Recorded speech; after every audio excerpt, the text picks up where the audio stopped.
Welcome everybody to ESO Recapped, episode number 9. My name is Tank.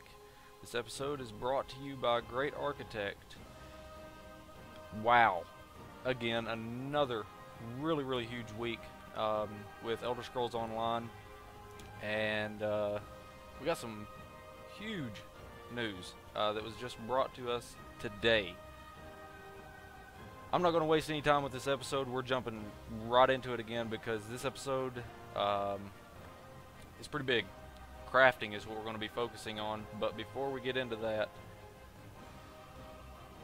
let me go ahead and bring you into what we know. The NDA has been lifted. Finally, ZeniMax Online Studios has announced that the NDA is lifted. And I quote, "From this point on, you are invited to share your experiences in the ESO beta with your other friends, or with others. Testers have been chomping at the bit to post their impressions of the Elder Scrolls Online publicly, and we're ready to set you loose on the world. Starting today, the non-disclosure agreement has been lifted, so you'll be able to share your thoughts. There isn't a beta event taking place right now, but we'll hold another soon. Watch your invites. You'll be free to capture and share footage and screenshots, stream your gameplay, and talk about the game wherever you'd like during that test and in future tests. We want to see what you guys have to say, so share your thoughts, guides, articles, and impressions with us on Facebook, Google+, Twitter, and Tumblr." Thank you. I'm pretty sure that everybody wants to say thank you to that, so I'll speak for the community. Thank you. The next thing, which is another very common question that has been creeping up, and I got some clarification on it, found it in the knowledge base. What happens when I pre-order the retail edition of the game and I don't receive it on the 4th of April? Here's your answer. Following the early access period, players who pre-ordered the retail editions of the Elder Scrolls Online will have a 48-hour grace period to enter their retail edition game codes. During that time, they will be able to play ESO as normal. After April the 6th, any account that has not redeemed a game code will no longer have game access, but the account will be reactivated once a game code is redeemed. So keep that in mind, guys. If you pre-ordered the retail edition of the game and you don't receive it by April the 4th, don't freak out. You're going to have that weekend until after the April the 6th. So after that, that's when you need to be worried about getting your game code, because your account will lock after that date. So once you get the game code, you'll be able to register everything and you'll be able to play again. Now, just for clarification, so that everybody knows, whenever I go into this next set of main points for ESO Recapped, as always, guys, save your questions for the end of the episode, because I've got a lot to throw at you. And, jot them down. You'll be free to ask anything you want to at the end of the episode. What we're going to start off with on this episode, and I'm going to focus on nothing but crafting. That's all we're going to be getting into this episode. So crafting. First point that I'm going to get into is gathering. First and foremost, all races and classes can do all types of gathering regardless of their level. There is no trainer required. You're going to see different types of nodes in the world, if you will, such as mining nodes. You'll see that I'm picking those up here. That's for blacksmithing. You're going to see some plants that is used for alchemy and clothing. Some of the examples would be like jute plants, that's used in clothing. You're going to see wooden logs, that's used in woodworking. You're going to see some rune nodes occasionally, that's used in enchanting. Next is going to be food in the world. I'm going to pause this video right here while I'm going through the rest of the nodes. You'll see food throughout the world that's used for provisioning. You'll also be killing animals, giving you hides for the clothing line with medium armors. I'll go into that a little bit more detail here in a minute. You'll also see some water springs. It's just a little area of water, usually by the shorelines, if you will, or lake lines where the water is, that you can collect water from. That's used in alchemy. And another very important thing is don't forget to look in the barrels, crates, chests, bags. You'll be surprised what you can find in those as well. So make sure you keep your eyes on that. Next, we're going to get into the crafting interface, and that's what you see coming up right now in the video. The crafting interface, I've broken this down into what you see, like first off, crafting tables. That's what I just accessed here. They're all over Tamriel. There are also special crafting tables for set items. There's going to be a little bit more detail about that. I'm not going very deep in detail about the special crafting tables, but get your feet wet with it. For weapons and armor crafting, you see it right now. I'm in a blacksmithing crafting table. You'll see some main items right up here at the top of this crafting table, which is creation. The general breakdown of the creation is to create items. You're going to have some subtypes under this crafting table down this left hand side here that includes type, which is what type of item are you making, such as an axe, a mace, a chest piece, glove, etc.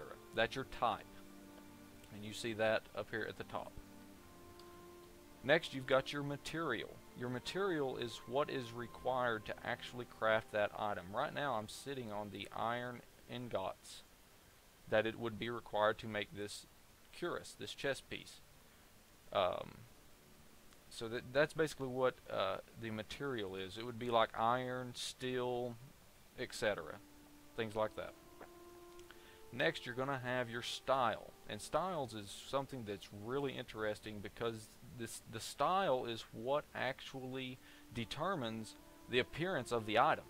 You're going to have things like the Breton, Dark Elf, Khajiit, etc. All the races, plus there's some other things later on in the game, but we're not going to go into those details just yet. This is just the beginning of the crafting system. You'll also be able to find motifs. These are books that you'll find in the world, and these motifs actually grant you the ability to craft these other racial styles that you see here. So you'll want to collect those books as you're playing the game. Make sure, like I said, that you're checking these crates and barrels and things like that, because that's generally where you're going to find them. Lastly, you've got the trait, and the trait is just a bonus effect that applies to your items, such as like an XP boost. It may reduce the sprint cost associated whenever you're wearing that item. Armor decay may reduce, critical hit resistance, armor enhancements like giving 6% bonus armor or something like that. So that's traits, and traits are very interesting. I'm going to go over the traits a little bit more whenever I get into research here in just a minute. So we'll go ahead and roll this on forward just a little bit more as you see that I'm going to do some crafting. Right now you're seeing that I'm actually increasing this button over here, and this number goes up, which is actually increasing the level requirement and making the armor go up as well. So as you increase this little button, the level goes up, and as you go up in your materials, your level ranges will increase as well.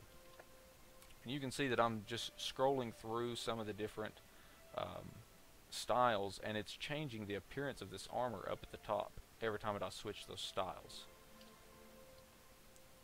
And at the bottom you see that these are the traits that's actually coming into play now that I just spoke about. Next thing I'm going to talk about is going to be improvements. Improvements is Basically what it sounds like. You improve an item that's in your inventory to make it stronger, to do more damage, have more armor, things like that. You will be required to have special items such as like honing stones or pitch, things like that. That's what's used to actually increase the item itself, to make it better. Adding more of these honing stones or pitch or whatever it is that applies to that item will improve the success rate of the improvement. So when you start out, it's going to be like 20% or something like that, and as you add more, it will increase the success rate of that craft, that it will be improved. If it fails, so if you decide I don't want to add all these honing stones in, I want to see if I'll get lucky with a 20%, if it fails, you lose the item, it's destroyed. But if you was to increase it by adding more honing stones to make it 100%, then it would be a guaranteed craft, and a little bit later on in the video you'll see that happen. I wanted to stop the video right here where I'm at to talk about extraction. That's what I'm working in right now, is the extraction tab.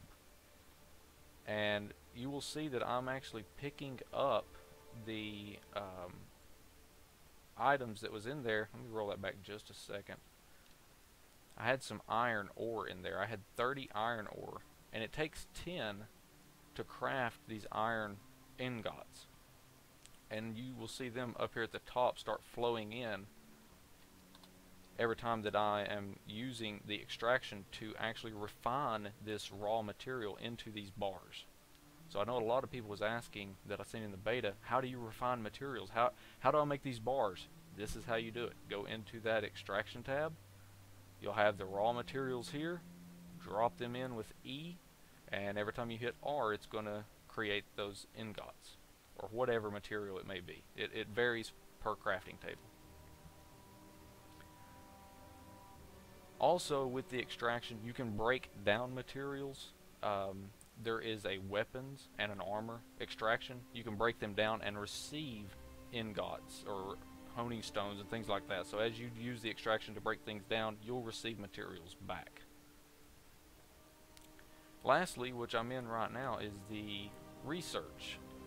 Research, I covered a little bit with the traits, and that's what you could see. Let me back up one more time. The video's trying to get away from me. If we pause it right here, you see that I'm actually going through these traits. And if you remember earlier, those traits were available down at the very bottom. It was the very last item. In order to get those traits, you have to research, and you can see that all of this stuff is unknown to me because I've not researched it. So the way that you research is you will get items in the world that has these traits on them. You can go into your research tab up here and sacrifice that item in order to get that trait. You will lose that item whenever you use it as a research, but you will gain the knowledge to have that research, to apply it in crafting. Something else to note about research is it takes time. Okay, you'll see that there is plenty of research down through here. How many we got? 7, 8 down through here. The first one is going to take 6 hours to research. The second one, I think it's like 12 hours. And that time increases. The more researching you do, that time will continue to increase. And one other thing that I did want to mention that I mentioned at the very start was these special crafting tables. When you come across these special crafting tables in the world, you may have seen them in the beta. They had names to them, and they're in random places like in caves or whatever. When you go to those special crafting tables, they have set items that you can craft. But here's the niche with it. You can't make those set items unless you meet the requirements of the traits. And basically what I mean by that is whenever you go to the set item to create it, it may say that you need 3 known traits to create it. So if I only know 2 of these traits, I can't make that set item. If I don't know any of them, I can't make it. But if I do know 3 traits, any of these 3, I can make that set item. So that's where this research really comes in handy, and the people that's researched all this stuff and really put the time into it to research everything, because it's many hours to research all that, they'll be able to craft those set items.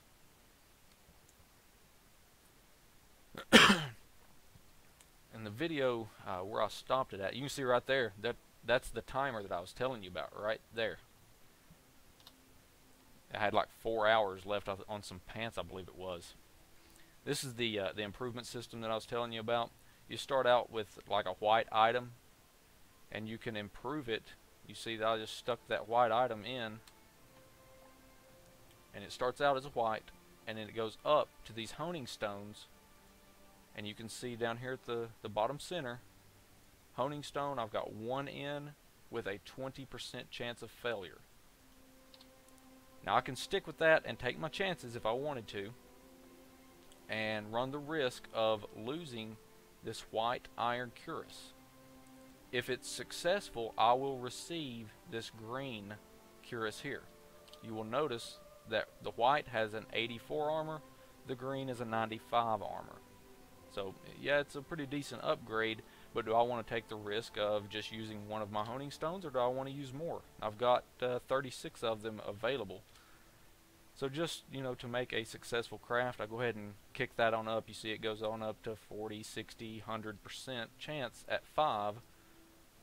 And then whenever I click to craft it, you see that it's like, hey, you have a 100% chance to improve the iron cuirass applying 5 stones. If it fails, you lose it.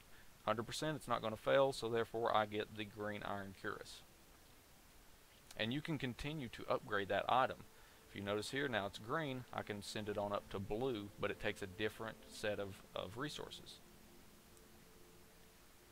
As I was saying, like with the crafting and the different tables and crafting lines, blacksmithing, it's for all your weapons and heavy armor, such as axes, maces, swords, all heavy armor types like head, shoulders, chest, gloves, belts, and legs. That's all the blacksmithing. Woodworking, what I'm in right now, you do have creation for bows, staves, which would include flame staff, frost staff, lightning staff, and restoration staff, and shields. You can improve, extract, and research with woodworking appropriately. The next table is clothing. That's what I'm in right now. Clothing creation is for all light and medium armors. So the clothing table will do both light and medium. That's what I just went through in the top type bar right now. You also have the improvement tab to improve your light and medium armor. You can extract for cloth and leathers for crafting, and you also can research, just like the blacksmithing table had its capabilities. So, you know, that's your 3 main weapon and armor craftings. Like I said, blacksmithing does all the weapons, with the exception of woodworking, which handles your bows, staves, and shields. And shields is one of those odd things that really don't know where they go. Now I'm at an enchanting table. Now enchanting gets really neat, to say the least, and it's really detailed. Enchanting will apply to weapons, armor, and jewelry. It requires 3 types of runes, and that's what you have down here at the bottom, is these 3 different types of runes. So what are these 3 different types? Well, you have aspect runes, which is for your quality, rarity, whichever way you want to say it, which is basically white, green, purple rarity. Next is your potency rune. The potency rune is for the level of the enchant. And that basically means that whenever you choose a certain potency rune, it's going to be for levels, say like 1 to 10 or 5 to 15. They overlap one another. And it also affects something that's really hard to describe, but I'm going to label this as the reduce or raise effect, if you will. And it basically affects what the essence rune does. And the essence rune is the actual effect itself, which would be like fire, shock, disease, increase armor, whatever, armor effect. So let me give you an example to try to clear this up so that you're not deer in the headlights. First example, you may make an enchant that is of green rarity from the aspect room that reduces. So down here at the bottom, if you notice right now in translation, it's a question mark. That question mark, after I learn it, it may say reduce. And then that comes off the potency. And then you may have, for your third rune, fire. And that would come from essence. Now what would that do if we had something that was green rarity, reduces fire? That would very likely make some kind of enchant for fire resistance, because you're reducing the amount of fire damage that you're taking. The second alternative of what you may encounter would be, say, a green rarity that develops or enhances or whatever with shock. So that would basically be adding shock damage. So chances are that would apply to like a weapon. So whenever you hit, it would add shock damage. So hopefully that cleared the air up in that area with the 3 different types of runes and how they're used. So we'll go ahead and let you see how I drop these things in. I just put the, I think that was aspect for the Ta. And the Jode is the potency, and the Takipa is the essence. So we just created a frost rune, and it was resistance because of the Jode. Now also there is an extraction, just like in the other crafting tables. You can find glyphs or enchantments in the world, and you can break them back down to receive different types of materials. As you just seen, I just received the Takipa back. So if you find items out there in the world, you can break them down and get materials back. Next is going to be the Alchemy station. And Alchemy is pretty cool. It makes potions, of course. These are short-term effects. You're going to be required to have a solvent and a reagent.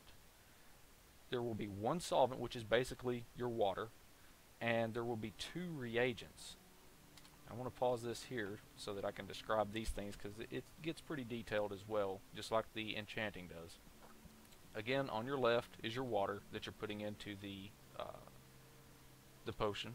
On your right, you have your reagents. And in this choice here, it looks like I've put in Namira's Rot, and what is that? Lady's Smock? Yes. Now something to note about these, so that you're just not throwing things in here and there. There are 4 little dots below these, and that's the properties of the item. As you can see, this one has spell crit, and this one also has spell crit on it. And there is a little icon right there that shows what that's for. So you need to have at least one similar item in order for it to make a potion. If none of the 4 properties match, you're going to fail on making a potion. So one of these items has got to match. And here you're going to see a really good scenario that I put together. Let me roll that back just a second. I didn't want him to make it. Alright, you see that I just put these 2 in, but you can see that right now they don't match up. It's got like the infinity symbol and a helmet. They don't match. It could fail, but whenever I actually craft it, I'll learn 2 more properties. I'll learn this sword and the plus mark. And as you can see, there is the plus mark here that matches up on both sides, and the sword that matches up. So that's the reason that I was able to learn those 2 properties, because they matched. And that's what made a successful potion. And you can see there it lowers weapon power and restores health. That's the weapon and the sword appropriately, or weapon and the plus health.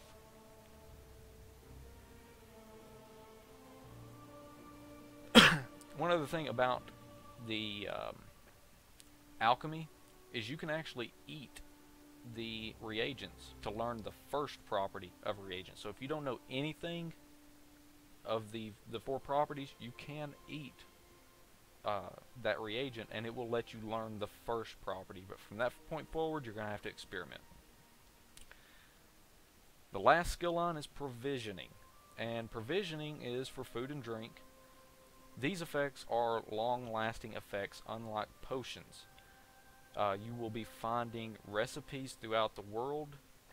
You can learn these recipes at any level, but you must meet the requirements of that item before you can actually craft it. So you can see right now that I'm a level 6. If I come across like a level 15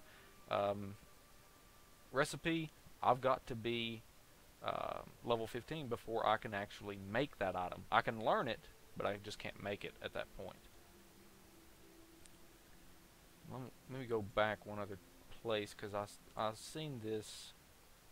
I'll break this down for you right there. You can see that there is some little boxes up here at the top for have skills and have ingredients. These are really handy, and basically what it's saying is if I uncheck these, it's going to let me see everything that I know. If I start checking like have ingredients, it's going to take away any recipes that I do not have the ingredients to make it for. Have skills is basically saying if I'm not of the appropriate level, take it out.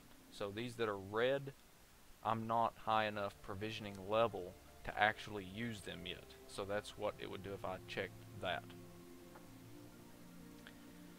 Lastly, and this will be the last point, I know that I've went longer than normal, but the last point is skills.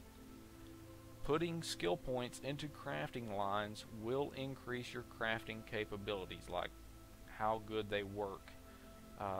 It varies depending on what crafting skill line you're talking about exactly. I'm going to give a good example, like Keen Eye.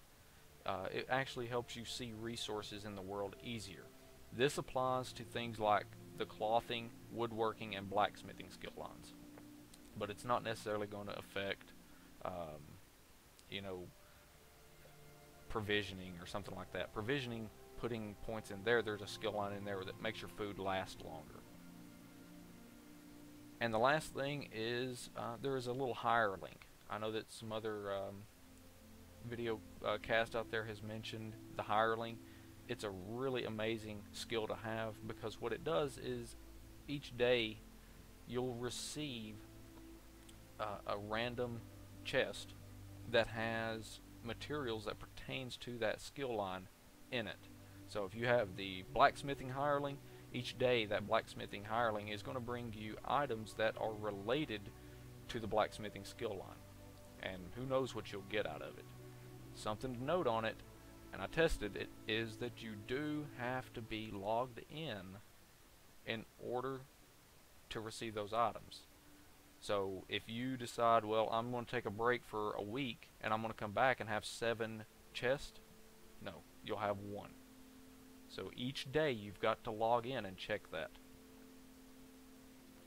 So that is going to be the end of episode number 9, crafting, going into the details. And I love this crafting skill, the crafting lines that they've got. I don't know what the old crafting system looked like, but with what ZeniMax has put out there now, I love this system, and in my opinion, it's the best crafting system I've ever put my hands on. And I know a lot of people are agreeing with that. That, you know, in chat, in the last beta, I've seen a lot of people, you know, bragging about the crafting line. So I'm going to shut up now. You know, I've been going on for 30 minutes. I know it's a longer episode than I normally do, but guys, you have the floor now. If anybody has any questions about crafting, throw them at me. I'll try my best. I'm still doing a lot of testing myself with the crafting system, trying to learn more about it. But, you know, by all means, ask away. If I don't know the answer, I'll figure it out and, you know, bring it into to the next episode or something. Let's see.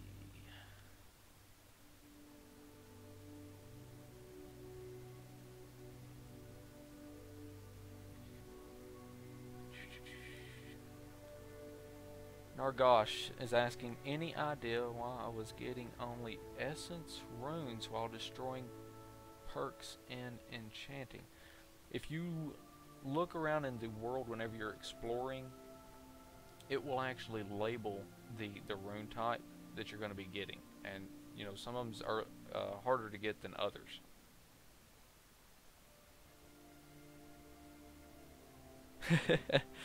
Ta. God. Ta. Yes. Ta is annoying. It is a very common rune to get in Enchanting, to say the least.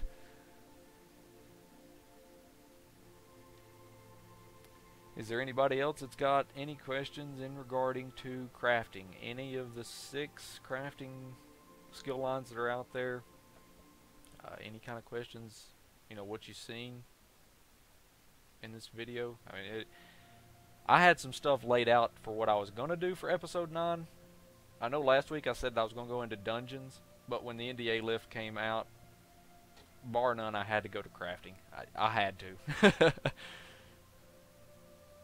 And that's what I've been working on pretty much all day today, is getting these notes put together. You know, I literally had about 4 hours to get this episode put together for you guys. Hopefully I delivered, you know, everything well enough to everybody, and everybody's well informed on what to do with crafting, and it'll help you, you know, in the next beta.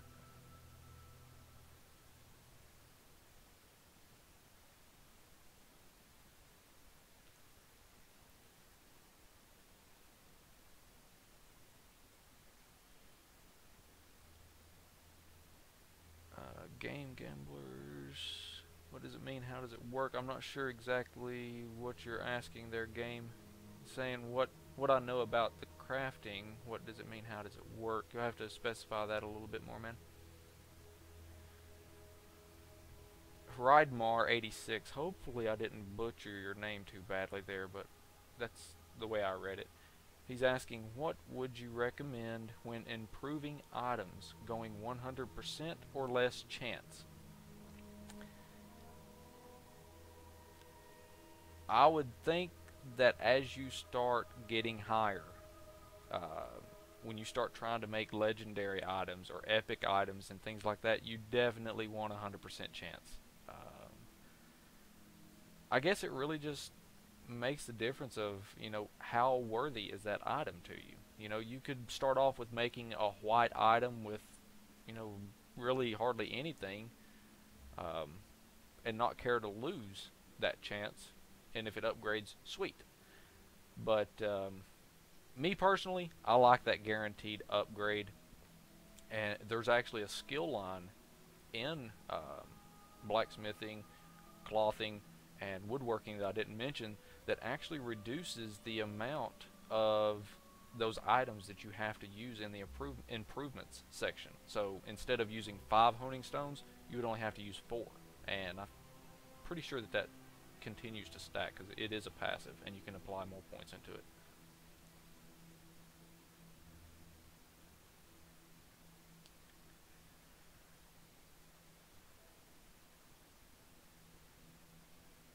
Okay, we got Reese saying no answer about potency. Confused how potency influences level. Okay, potency, let me go back and revisit that because it is kind of confusing. Potency runes affect 2 different things. It's affecting the actual level of the enchant. So whenever I say the level of the enchant, it's going to say, let me see if I can roll it back and show it to you on one of those that I created.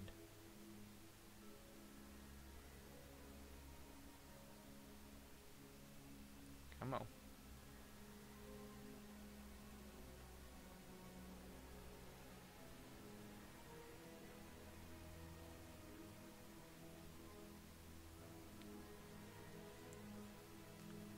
Okay, as you can see here, we've got the trifling glyph of frost resist. It adds 25 frost resistance. Can only be applied to an item between levels 1 and 10. That is the item level and how the potency rune affects it. So the potency rune is affecting these numbers right here. It also is affecting the raise lower. Like whenever I say adds 25 frost, this word adds, that's what that potency rune is doing. I think you actually see a Jorah. Let's see.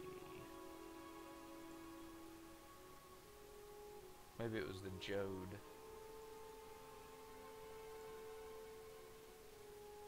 Yeah. Okay. Jode. That's the translation is reduce. So that's where it's getting that. So maybe that clears up the question of the potency and how it works. Enchanting, as you can see, is one of those things that I've not gotten a whole lot of experience with, but I have, you know, done a little bit of experimenting with enchanting.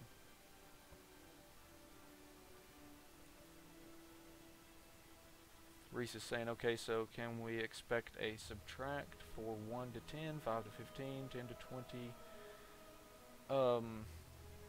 20? The level is strictly the item level that enchant can go on. So if you have, let's say, a level 22 weapon, okay, and the actual enchant that you make says it's for 1 to 10, you cannot apply that enchant to that level 22 weapon. You're going to have to make an enchant that is like the range of 20 to 25.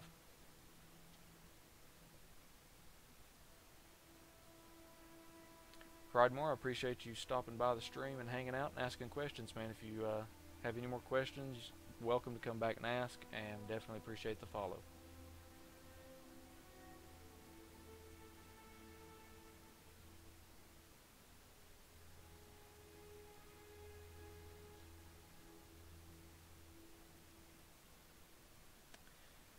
Any other questions in regards to crafting? Getting ready to wrap up episode number 9 if there's no other questions.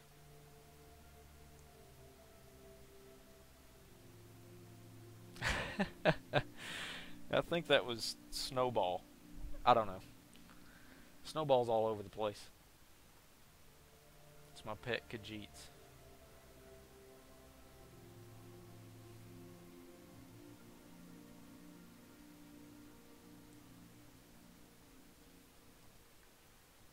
Alright, well, if there's no other questions, we're going to go ahead and wrap up episode number 9. And for episode number 10, you can expect me to be doing some coverage over dungeons. Definitely got some stuff for that. And very, very much thank the lift of the NDA that I can finally bring you guys some good information from beta, you know, and I don't know when we're going to get other invites, but whenever those invites go out, you can guarantee that I'll be presenting some more information to you guys, you know, making sure that you have all the information that you need about the game, the facts of what you're looking for. If you have any more curiosities about Elder Scrolls Online, you can visit elderscrollsonline.com. Don't forget to hit up their Facebook page. There's a lot of questions, you know, that goes on over there. If you have any questions, that's a really good spot to ask and get answers. They also have Twitter, Google+, Tumblr. They've got all of those media sources out there if you want to hit those up. If you have any questions or want to check out the gaming community that we have, which is Great Architect, you can head over to greatarchitect.us and visit us over there. For this video series, if you've got people that is looking for the basics, the hardcore information, the facts about the Elder Scrolls Online, direct them over to my YouTube channel, youtube.com/Devatank. I'll be glad to answer any kind of questions. You know, they can leave comments, suggestions, questions over there on my YouTube channel. They can visit the live stream Saturday nights, 9:30 p.m. and you know, jump right into chat, ask the questions that you're concerned about. I'm more than welcome to take your questions and try to answer anything I possibly can.